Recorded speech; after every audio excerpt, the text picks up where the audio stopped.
As COVID-19 develops and continues to expand, have you thought about Health Care Directive and what do you need to do? Stick around for a few minutes and we'll talk about it.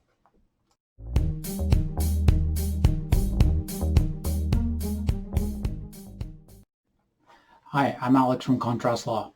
Today I want to spend a few minutes just talking about a healthcare directive that sometimes people refer to as a living will. So this is a document that would allow you to appoint somebody to make decisions for you relating to your healthcare.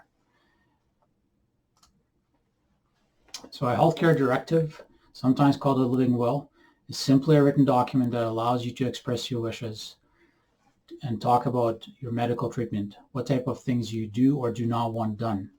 So the terminology in Manitoba used is the donor is the person appointing somebody, so that's you signing that document, and a proxy is the person who will be making the decisions on your behalf. Why do you need it?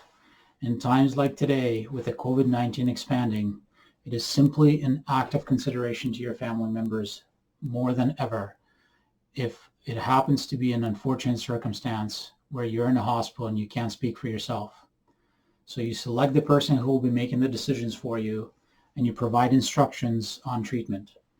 So you can certainly provide specific instructions or simply indicate that it's to be in whatever that person decides is in your best interest.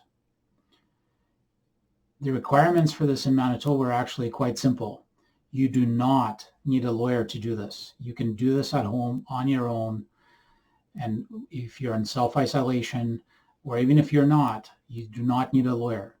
So as long as a person is over 16, it's in writing, it's signed, it's dated. There's no specific form, so it can be handwritten. And later in this video, I'll provide you a link to the form or in the description where you can go and download a form to print out and fill out.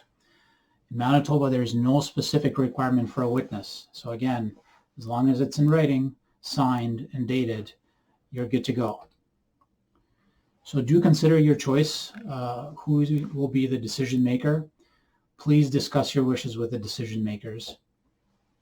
You can consider discussing your decisions with a physician, but I can tell you in today's circumstances, I don't recommend it because they have other priorities than talking to you potentially about your treatment decision. Once you've signed the document, do provide a copy to the people you're appointing. Please don't keep your wishes a secret, and please do not use jargon or ambiguous phrases. Just pull the plug when appropriate. Nobody will know what that means. And please don't assume that everyone in your family will know what type of treatment you would want or would not want. So if you have any other questions, feel free to call me or write an email, blog@contrastlaw.ca.